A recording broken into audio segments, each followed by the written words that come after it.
I want to do a very quick benchmark speed test here between some of the best phones on the market right now in terms of what they bring to the table, like the specs, etc. So we do have the Mate 10 Pro, the iPhone 8 Plus, OnePlus 5T, the Note 8 and the Xiaomi Mix 2. I haven't really made many videos on that actually, so looking forward to see what it can do here. And we're going to just start some pull at the same time if we can. Haven't done this for a while, so we will try here. So 3, 2, is this the Bixby button? I think this is the power button. So 3, 2, 1, let's go.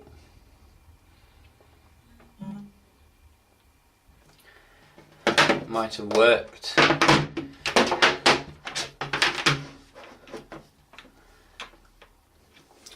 Somehow 3 sneaked onto my Mate 10 Pro. I don't exactly know how, but wow, you can see Mi Mix 2 coming on first. Wow, and I think it's also the cheapest device here in terms of the price, so that is quite nice. The others I didn't actually see, they all seem to come on at the same time. So with the Note, we are getting the Exynos model here. In Europe, we get the Apple A11 Bionic in the iPhone, looking very Christmassy as you can see on all of them. So what benchmark can we run first? We can just have a look at the Geekbench here. Let's see how they do compare. I think they're all running the most up-to-date software as well. So that's iOS 11.2.1.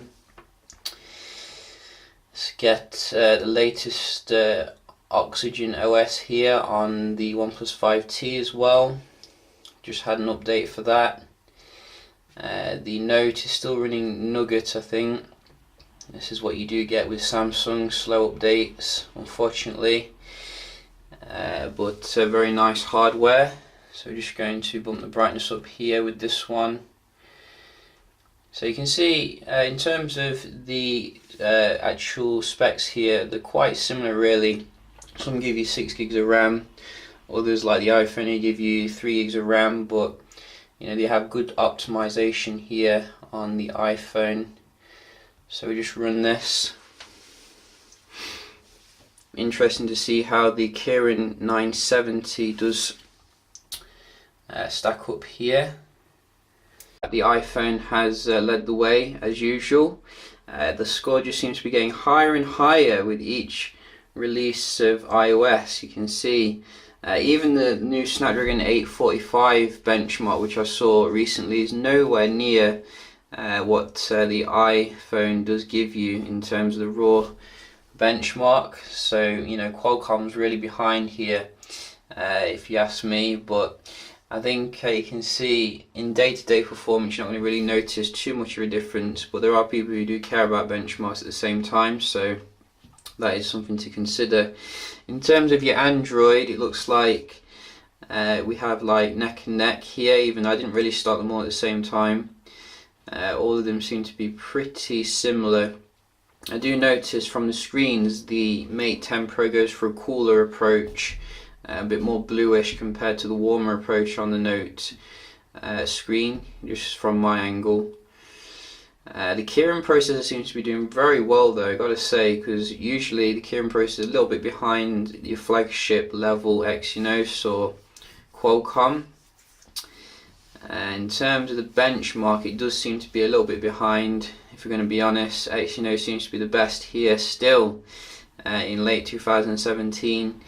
And in terms of OnePlus 5T, it looks like it's a little bit better than your Xiaomi Mix 2, but not by much really. But a solid score, you got to say, you know, solid score indeed. But you know, you can have all the AI technology in the world, but if it's not up there with the best, then you know that is a bit of a shame.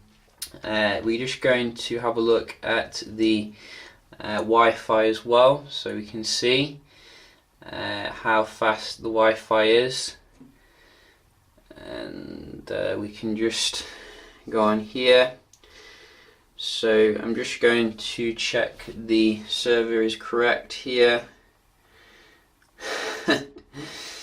Yeah, that's not exactly the correct server, is it? Let's just be honest. I don't know how it's got that's weird. So for some strange reason it doesn't seem to pick up local servers on the Mate 10 Pro, even though I've got the region set to, you know, the UK, etc. I've tried reinstalling the app as well, but you can see only foreign servers, so you know that is quite weird, but we're just going to have to roll with it because I don't have the time to fix something like that. We're going to see what it does. Nevertheless, it is on the 5G Wi-Fi.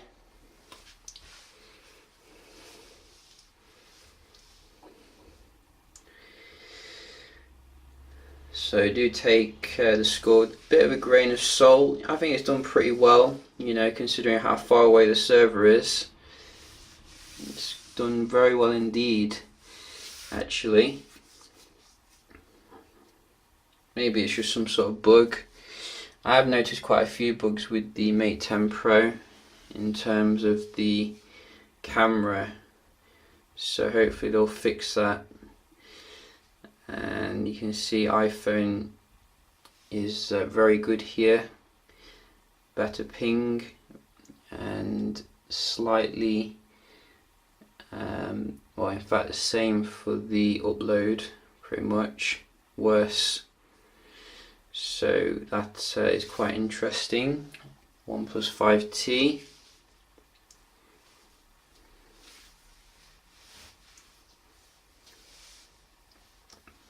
Which likes Manchester, but it's definitely on the right one today. Can't quite meet the iPhone, unfortunately. It is half the price though, so we'll give it a pass. Very good upload. Note 8. Expect the best here. Most expensive phone on the table. But no. Can't meet the iPhone or the OnePlus. Wow, you can see here that is quite a shame. Expecting better there. And Mix 2, cheapest phone on the table. What can you do? It can certainly do pretty well. So just so it's not done that well actually.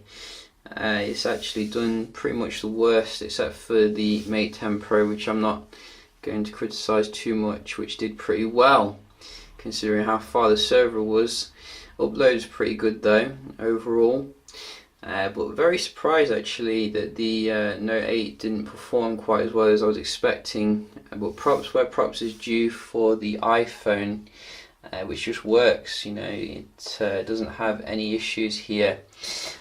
So obviously, you know, benchmarks aren't everything. We should also have a look at the what they bring to the table and other aspects. So with the Mate 10 Pro, you are getting this leaker sensor, which I have actually been out and about and checked it out. Pretty good performance. I definitely think it's a step above what you're going to get with the 5T and the Mix 2. Is it you know, €300 more worth it? You know, it's tough to say. I think for most people the camera on this and this will do the job, especially the Mix 2 seems to have been a massive improvement compared to the last one. But I think the main differentiator now between the budget phone and the flagship phone is the camera. At the end of the day, everything else is pretty much the same. So that's just what I'm thinking. But I will do some videos checking out the camera with the Mate 10 Pro, so do stay tuned for that. Hope you find this video helpful, and I'll see you in the next one. Cheers.